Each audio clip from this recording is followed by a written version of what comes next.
Good morning, everyone.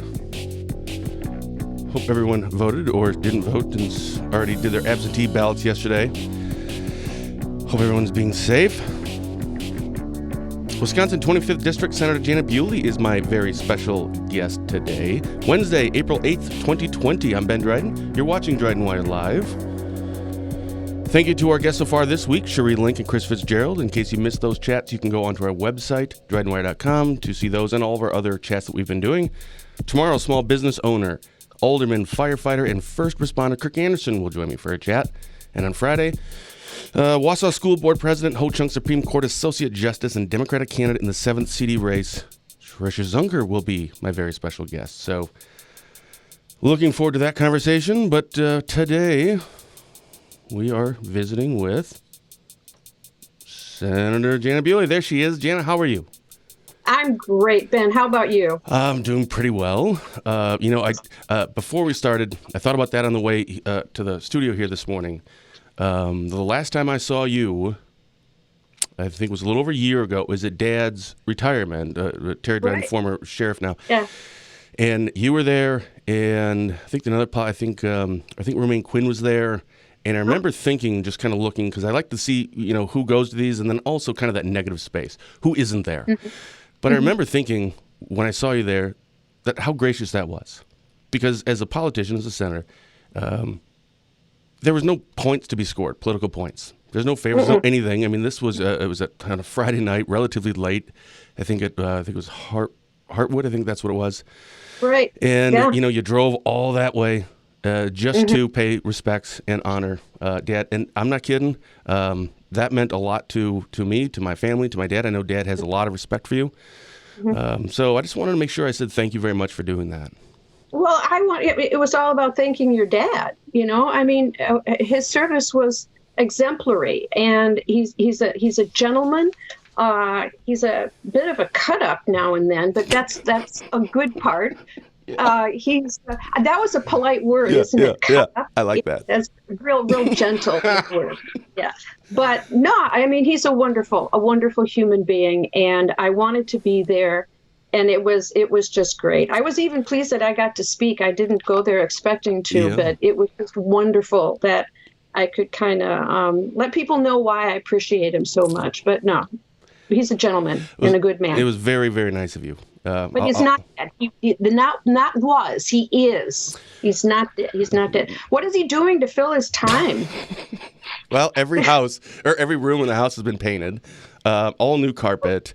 Really? Yeah, and I think actually just last, I think it was a week ago. Now he's, I think he's the town, his township, I think he's board chair, I think, for his township. Yeah.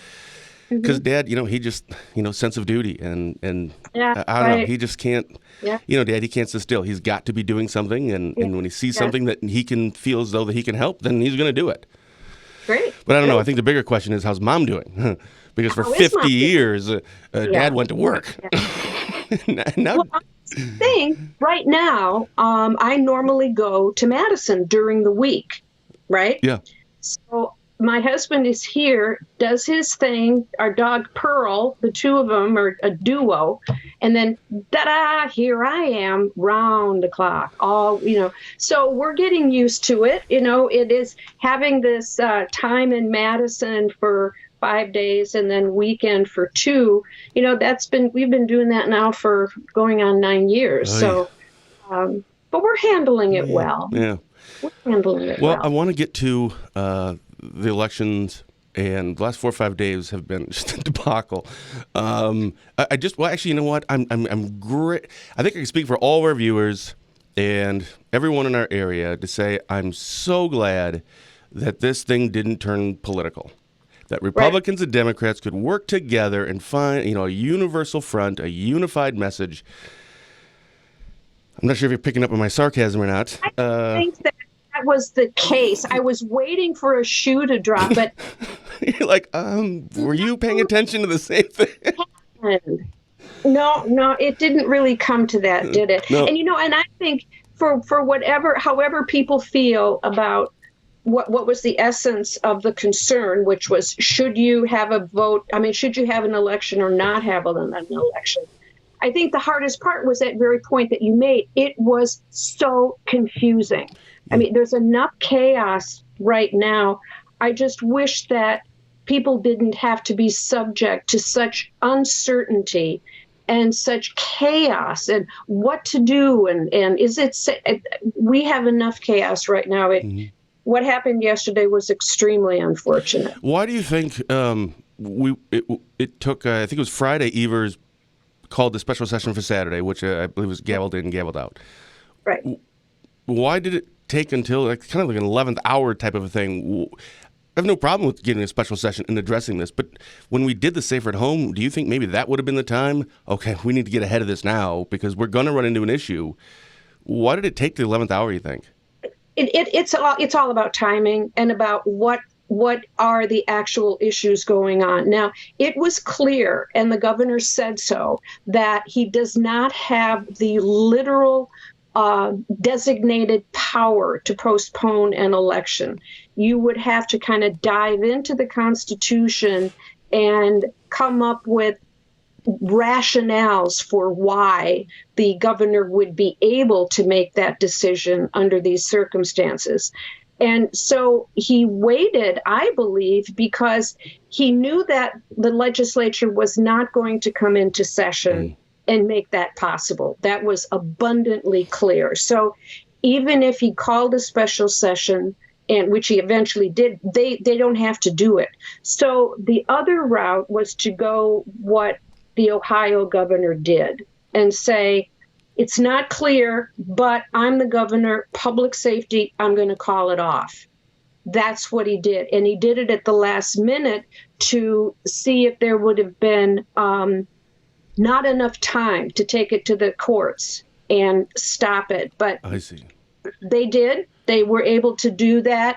And of course, it was, I kind of thought that the court would hold up his decision, but they didn't. And again, it fell right along partisan lines, which was unfortunate because the court isn't supposed to be partisan. But, and so now there was a time when during the day before, I was talking to all the clerks, many clerks, and I would say, it's off, it's on. And then I had to go back and say it's off. Yeah, I was just kidding. They were notified by the Elections Commission. So, yeah, in the end, it was on. So yeah, I was surprised how fast the Supreme Court. I mean, I don't know when Evers issued the suspending his executive order on Monday, noon, 1 or something like that. Maybe it was 11, some middle of the day, and by 3 o'clock, Supreme Court is already here. I was like, holy cow! I didn't know we could do it that fast. Now, do you think the Supreme Court came in person, like the people who had to vote did? I have no idea. No. They didn't?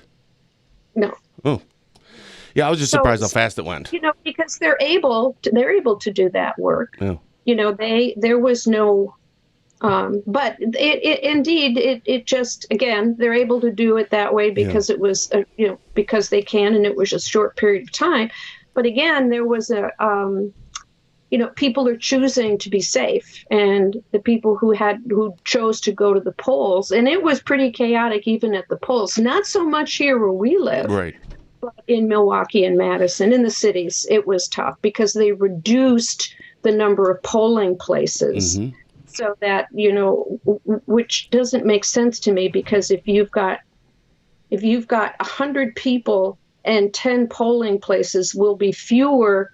A better ability to have distance than if you have 2 polling places and 50 people each have to go there. You know what I mean? Yep, I do. It just seems to be a contradiction, but it's what it was.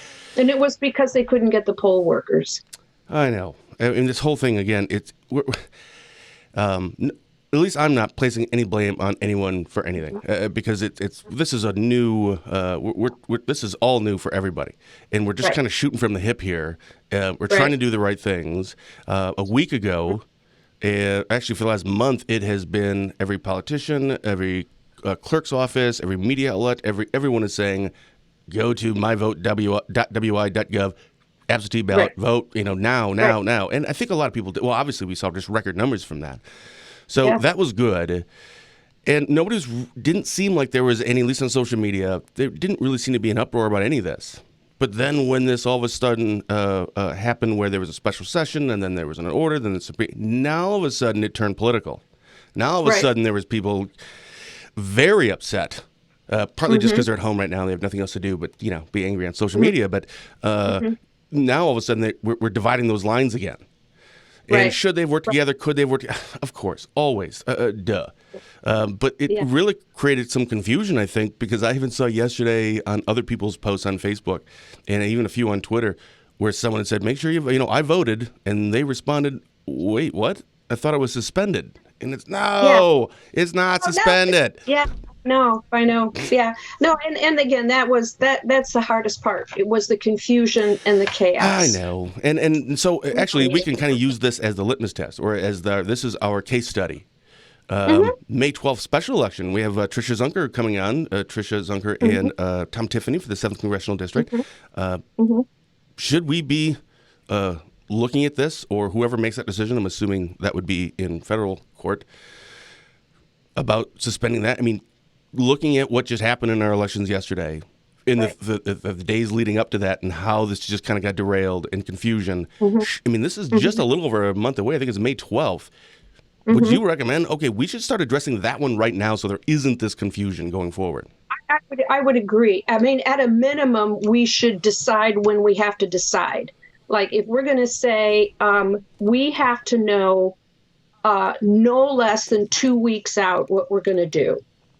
And so because everybody's saying, well, we don't know what it's going to be like on May 12th. Well, I think we do. I think we think that it's going to be, still we're going to be confined. But I don't know, so I think that we should decide when we're going to decide. I think so. And again, this is why it's very, I'd be very careful whether you're a Republican or a Democrat, or you're neither, or you're an independent, or about going after anyone now, either going after Republicans or the Democrats. This is brand new. It all happened really fast. But let's learn from this, and now let's start making our plans going forward. Right. And again, we have to do that. We have to just say today, yes or no. But we should tell voters we are going to announce on a date, May 1st, if it's going to be in person or absentee. Yeah. And then that way there's enough time to get those absentee ballots and get them back in. Or vote absentee right now. Yeah, that's always the safest. I mean, just do it now. I mean, if you, I had a few people, some friends of mine had said, I already voted, because I didn't know if it was going to be an in-person or not. But a lot of people are saying that if you really wanted to vote, you already voted. Now, I get that there are some situations where people don't have a smartphone. They can't take a picture of their license, or they don't know how to do that. So I get it, and I absolutely get that. But I think you're right. We can look at this now, of hindsight being what it is, and let's just learn from it, and now let's start putting plans going forward. So speaking of that, as the senator in the 25th District, I'm sure you are in communication with superintendents in your district. I've talked to a few people in the education field, we'll say. Are the kids going to be going back to school, just kind of a between you and me kind of a thing? Do you think they're going to be in this year physically back in school? My understanding, or what I'm being told, we're not really planning on it. Not planning on it. Right. So the official decision hasn't been made. So just to be clear to everyone, that has not been made. But my understanding from people in that world, so are you hearing the same thing? So yes, I am. And again, no one's going to say hard and fast, this is what we're going to do. We're not, we are. But I think that as we creep to the end of school, the school session, it's looking less and less like there would be any value in bringing everybody back for what, a week, 2 weeks? What's the point? My bigger concern about education is, and in general, this whole episode that we're living through together, is the divide between people who have internet and the ones who don't. So the number of households where kids cannot be participating in any sort of education online is serious. It's very serious. Households that have no internet end up with two things that they have. They have a landline or just telephone, and they have a television set. That's it. That's all they have. So everything they hear about, well, go to our website. To find out more, go here. If you want, you can apply for unemployment. You can register to vote. You can do all these things, but it's all online. Yeah. If you want to find a telephone number, how do you do it?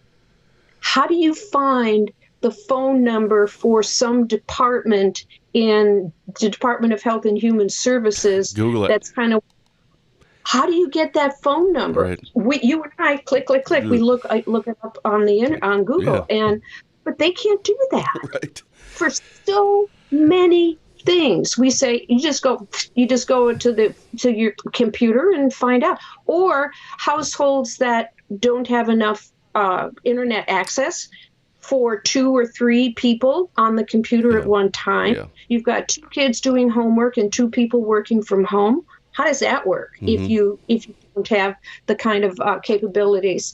Or if you don't have a computer, maybe you have access, but you can't afford the internet, or you don't have a laptop? Someone had actually the Spooner School District here just I think announced yesterday that they're going to be starting something. I think it's like April 20th, and I received several calls and messages saying, "What's taking so long?" And first of all, I said, "Why are you asking me? Call the school. I don't know." Yeah, but some of these people made the argument that I see other schools that are already doing something.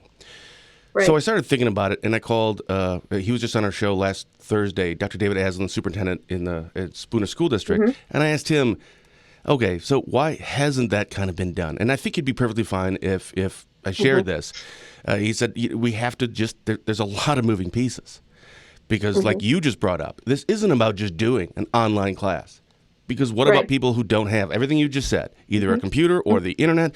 What about people with special needs, whether it's a handicap or whether it is a learning disability that usually has to have a tutor? There are so many pieces to this. You just can't, we'll do it, because that would satisfy maybe 60%, 70%, whatever percent of the people that it would be applicable to. But that's actually, it's good for them, but it's actually kind of bad because now they're getting more We've got to make sure we have covered all of our bases. And Ben, it's going to take us a while to figure this out. We've been working on it. Just please be patient. Right. No, it is. And in so many ways, the internet, access to services, the kinds of things, when we're not in a pandemic situation, rural communities, we're at the end. We're the last. Whenever something is going to be deployed in the state, some program or something, and they say, we're going to be able to cover 80% of the state. Guess which the 20% is? Milwaukee. Yeah, right. Yeah. We're the 20%. We are, Ben, we are always the 20% that won't get it. Always. And I'm tired of seeing the maps of where all these wonderful opportunities are, and the northern quarter is empty of any little dots or stars or anything, except when it comes to parks and hunting land. You know, huntable land. It's all up there. But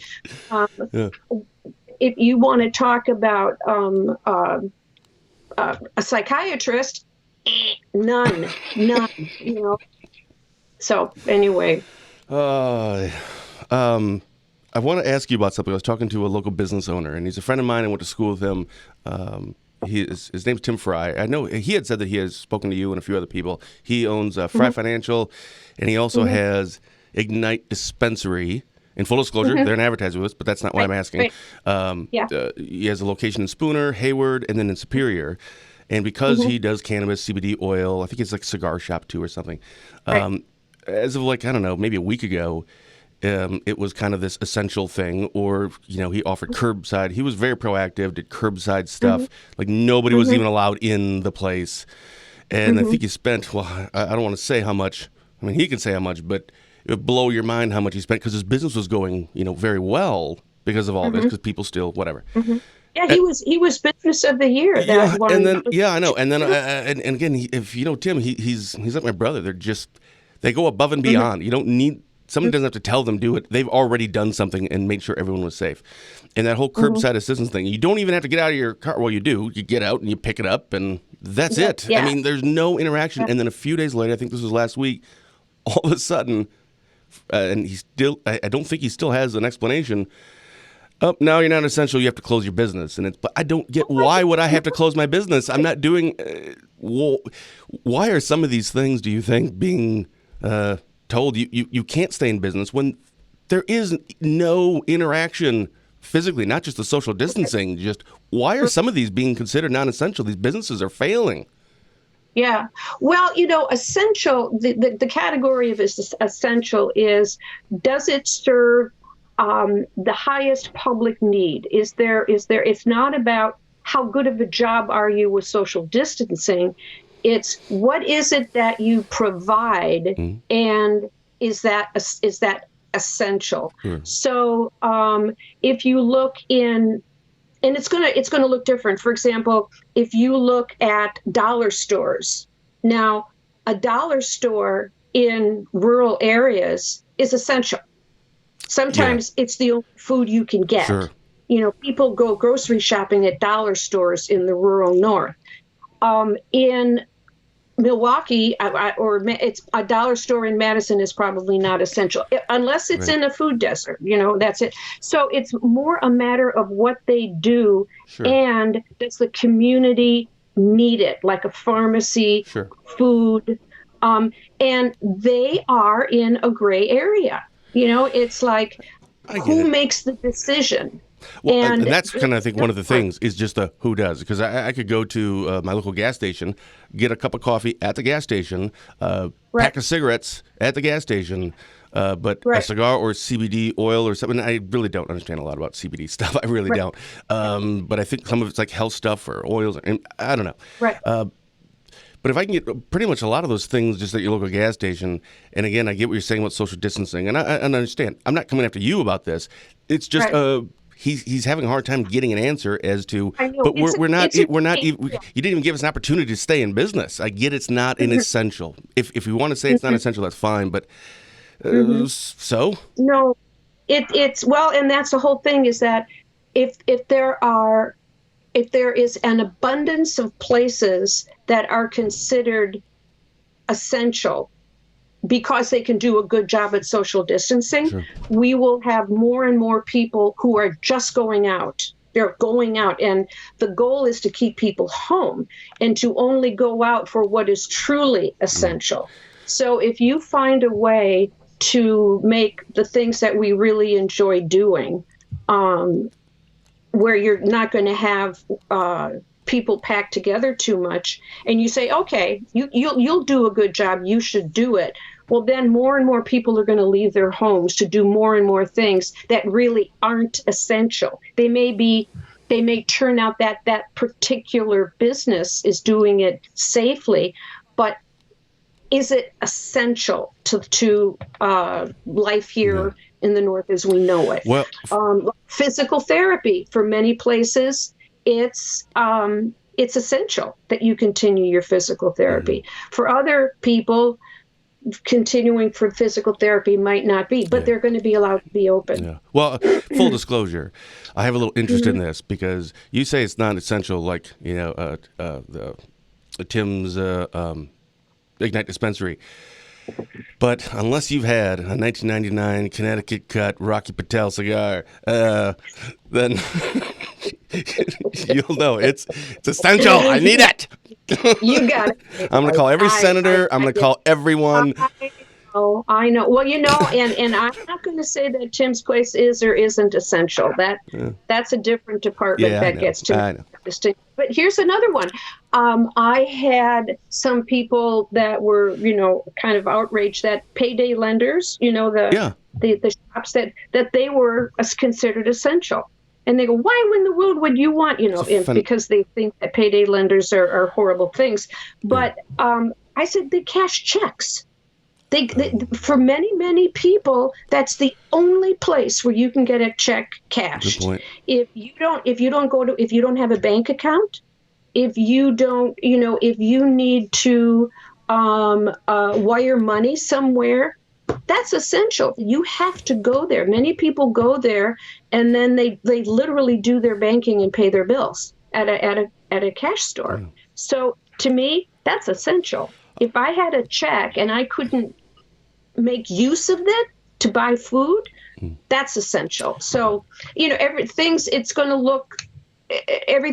to be a little weird until we get this figured out. And again, in some, let's hope we don't have to do this again.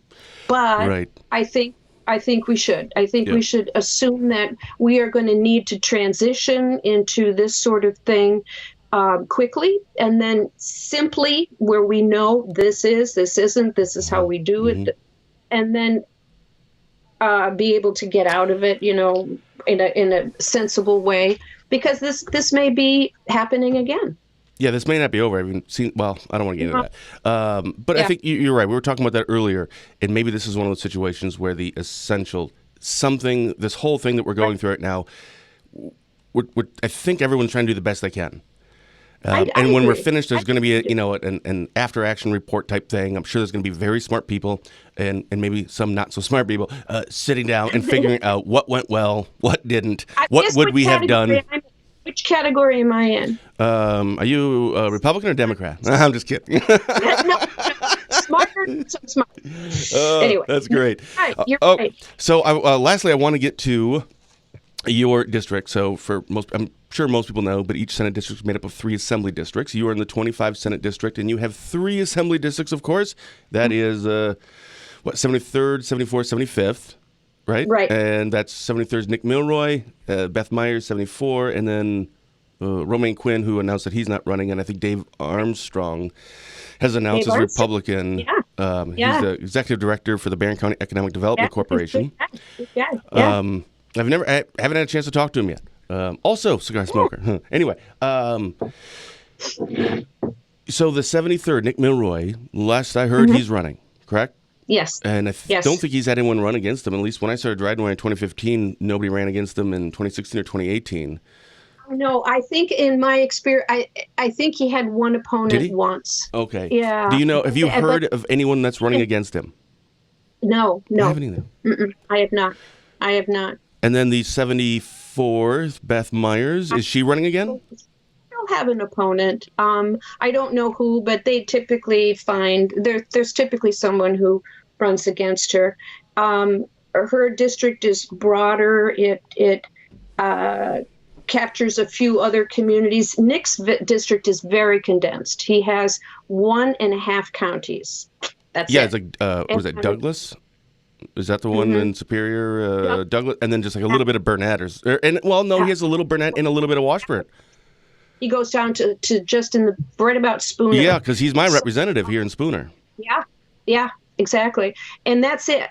Beth now has part of Douglas, Bayfield, Ashland, Iron, and Price, and Lac du Flambeau, and a little bit of Sawyer. So she's got a lot of other communities further away where you can typically, she's got more communities that could launch a candidate, where Nick is far more condensed. And then the 75th, of course, with Romaine. I think that kind of caught a lot of people off or surprised. But I haven't heard of anyone other than Dave Armstrong for the Republican side. I haven't heard another Republican that's announced. And I haven't heard anything from the Democrats in the Barron County area or in that district. Have you heard anything? Yeah, there will be a candidate. There will. And who is it? It's not for me to say. It's not for me to say. All right. Oh, well. That's a song from the 40s. I bet you don't know that one. What's this? Sing it not again? For me to say. It's not for me to say. And it da da da da. Nope, I don't know that one.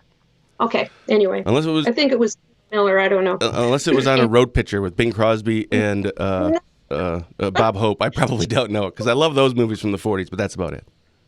Yeah, it could have been in something like that, but anyway. And then, of course, your district. Right. This is not an election year for you because it's a 4-year term, correct? So this is an election year.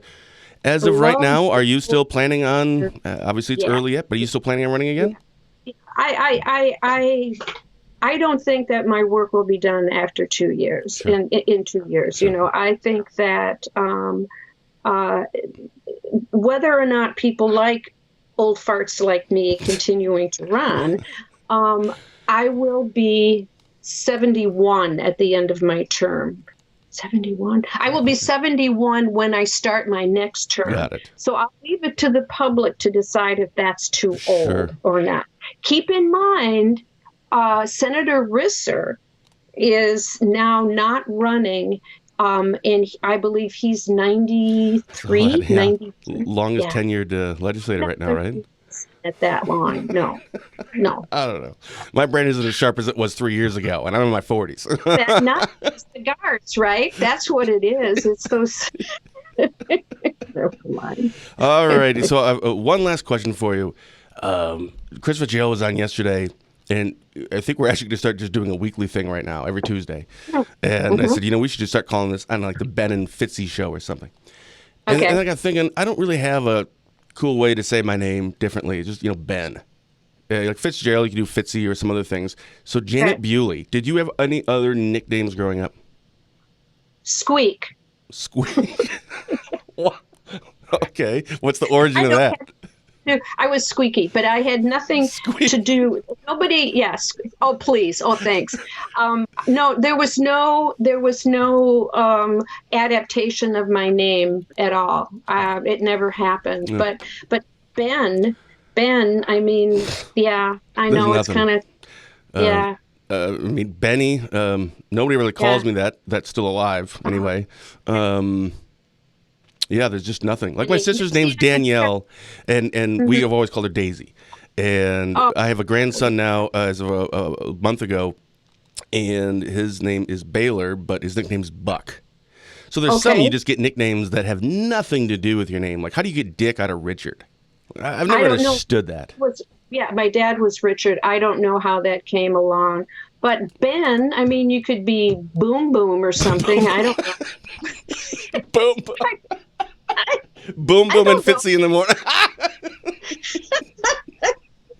I know, but I'll work on it. Yeah, work on it. Text me. Yeah, I'll run it by Chris. See what he says. Yeah. All right. Who is Chris? I mean, my gosh, talk about a job. Yeah. Fitzgerald. I mean, he's legit. Oh my gosh, that guy. I mean, everything that you can possibly imagine has happened in Barron County. I know. I mean, everything, I told him this, everything short of a plague of locusts has happened in Barron County. Well, great. Now that's going to happen. I bet he'd be prepared to handle a plague of locusts. Well, I respect Chris so much. I truly believe that law enforcement, and especially in our communities where we don't have large cities where a chief may be, the city is so big. The sheriffs, you are the face of law enforcement. You are. And he understands that's part of his job. It's part of his job to make sure that he is the face of it, that he's communicating with the public, whether it's coming on a show or he does so many things on Facebook. He's everywhere. You go to Barron County, you got a 1 in 5 chance of just running into him somewhere. He gets the part of the job. He's everywhere. Yeah. No, it's really amazing. And the whole role of the sheriff's department in our communities, because we have so many small communities that do not have police. So they do the job. They are law enforcement in a very, very large way. Yeah. And believe me, I drive from Bayfield County to Dane County. I know a lot of deputies, and I won't tell you why I know a lot of deputies. I've met a lot of deputies, and where would we be without them? You know, we're really very, very lucky. Well, and you're right about the counties. So, like, I don't know, Shell Lake or Spooner, they'll probably have one, maybe two police officers on. Well, in the county, and I'm sorry, and you still have to just cover kind of your municipality, but a county may have two, maybe three deputies out on the road, and they have to cover just geographically. It's just ridiculous. Yeah.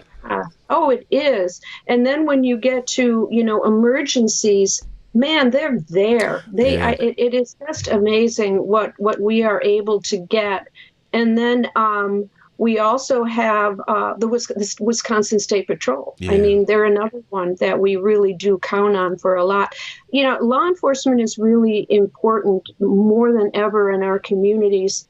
And it's not just, it is not to go out and arrest people. It's to go out and make our communities better in every way they can, and they do. Yeah. And we are extremely lucky to have them. We are, and you're right, Wisconsin State Patrol, I think they're like the unsung heroes. I see so many reports. And a lot of them, too. It is, I can imagine. But it's nuts because they don't, they rarely issue a press release or a statement or something. But when I look at a lot of reports, or if I'm requesting a criminal complaint, I see State Patrol. Their fingers are on so many things that you just never, you would never know it actually, but they do so much not behind the scenes.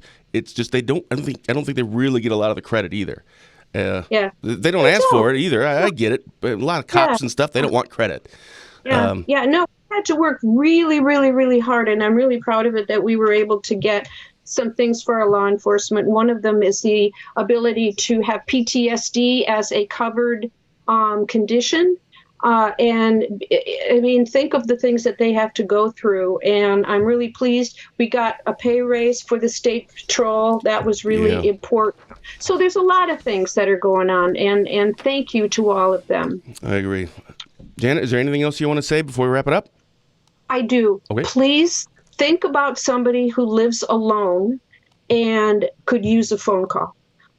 There are, even if you don't know them well, if somebody is home alone, particularly if they don't have the internet, they are extremely lonely. So if you just, at random, make one phone call to someone, maybe that you don't even know well, and just say, hi, how are you doing? I just wanted to see how you were. And let's talk about, have you seen any robins lately? Anything to make their day a little brighter. It'll go a long way. It does. My mother-in-law, we've been doing, or my kids and my wife, they've been doing daily computer Facebook. I think it's not Zoom. I think it's just FaceTime or something that they do. Yeah, and because my father-in-law passed away, I think actually today is the anniversary. But he had passed away, so she's there. And because we can't go and see her, it's still so great to be able to connect. Absolutely. And I think you're right. It's not just the phone call, but just take the time to do it. It's going to take you 5 minutes. It's not going to kill you. Yeah, and imagine what it would be like for her if she didn't have the internet to do that. Yeah, very good point. There's so many people that are out there, they can't even see their loved ones. They're home alone, and they're really, really alone. Yeah, and some people don't want to see their loved ones, but for the rest of us, we do. That's your choice, but yeah. Your choice. Senator Bewley, thank you so very much. It's been a pleasure. Thank you. Do this again. Special thank you to my guest today, Senator Janet Bewley, and thank you for watching. We'll see you right back here tomorrow morning at 8:30 a.m. when small business owner, alderman, firefighter, and first responder Kirk Anderson will join me for a chat. So until then, stay safe, keep your social distance, and have a blessed day.